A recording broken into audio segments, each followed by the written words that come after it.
Assalamualaikum warahmatullahi wabarakatuh. Salam sejahtera bagi kita semua. Perkenalkan kami dari kelompok 3 dengan materi firma. Namun sebelum kita lanjut ke materinya, kami akan memperkenalkan diri kami. Perkenalkan, nama saya Rifka Guslina. Nama saya Nika Neka. Saya Hamid Habibi. Saya Muhammad Haikal. Mari kita simak video berikut.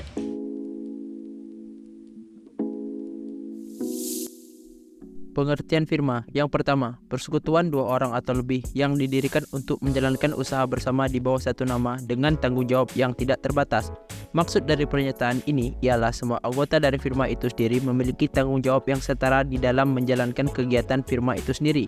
Yang kedua, tujuan utama pendirian persekutuan adalah untuk memperluas usaha dengan perusahaan lain yang sejenis. Contohnya firma yang bergerak di bagian bantuan hukum atau yang lebih kita kenal dengan kantor pengacara, di mana tujuan dibentuknya firma itu jelas untuk mengembangkan usaha yang mereka geluti. 3. Banyak sebutan untuk firma. Selanjutnya, dasar hukum firma. Dasar hukum firma terdapat di dalam KUH PER pada pasal 16-35 serta Peraturan Menteri Hukum dan HAM nomor 17 tahun 2018 juga mengatur secara spesifik tentang langkah-langkah pendirian firma.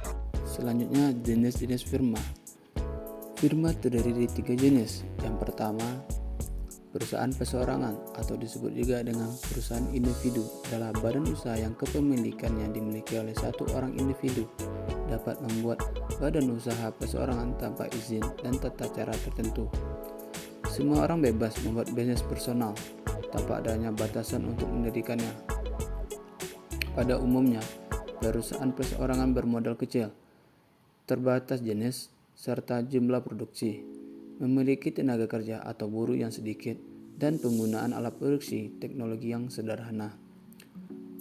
Perusahaan perseorangan dapat berbentuk perusahaan dagang atau jasa dan perusahaan industri. Contoh perusahaan perseorangan seperti toko kelontong, tukang bakso keliling, pedagang asongan, dan lain sebagainya. Kedua, perusahaan persekutuan badan hukum yang dapat berbentuk perseroan terbatas alias PT, koperasi, dan BUMN. PT adalah organisasi bisnis yang memiliki badan hukum resmi yang dimiliki minimal 2 orang dengan tanggung jawab yang hanya berlaku pada perusahaan tanpa melibatkan harta pribadi di dalamnya. Di dalam PT, pemilik modal tidak harus memimpin perusahaan karena dapat menunjuk orang lain di luar pemilik modal untuk menjadi pimpinan. Untuk mendirikan PT, dibutuhkan sejumlah modal minimal dalam jumlah tertentu dan berbagai persyaratan lainnya. Yang ketiga, perusahaan persekutuan bukan badan hukum atau disebut juga perusahaan persekutuan, yang artinya badan usaha yang dimiliki oleh 2 orang atau lebih secara bersama-sama bekerja sama untuk mencapai tujuan bisnis. Yang termasuk dalam badan usaha persekutuan adalah perusahaan dagang atau usaha dagang, industri rumah, dan perseroan.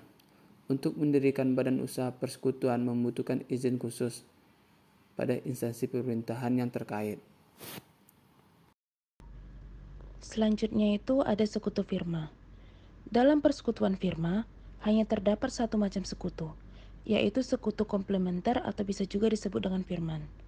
Sekutu komplementer menjalankan perusahaan dan mengadakan hubungan hukum dengan pihak ketiga sehingga bertanggung jawab pribadi untuk keseluruhan. Lalu ada proses pendirian firma. Yang pertama itu melakukan pemesanan nama firma, yang kedua itu pembuatan akta pendirian firma di notaris, yang ketiga permohonan SK terdaftar di Kemenkumham, yang keempat pengurusan NPWP di kantor pajak, yang kelima pengurusan SKT di kantor pajak, dan yang terakhir pengurusan nomor induk berusaha di OSS. Selanjutnya, proses pembubaran firma. Yang pertama, perubahan harus dinyatakan dengan data autentik. Yang kedua, perubahan akta harus didaftarkan kepada Panitra Pengadilan Negeri. Yang ketiga, perubahan akta harus diumumkan dalam berita negara.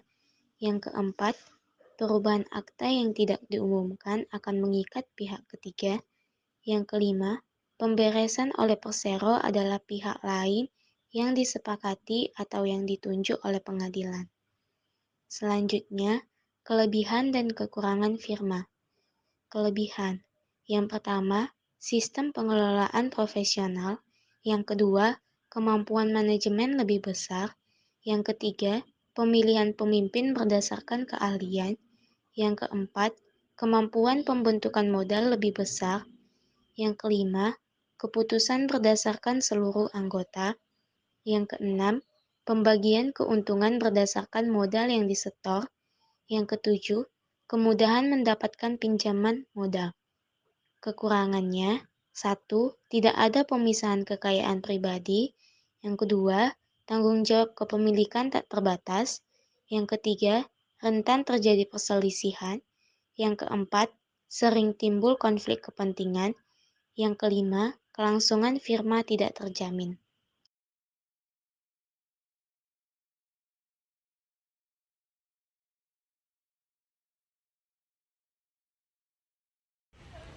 Baik kawan, terima kasih telah menonton dan menyimak video kami. Dadah.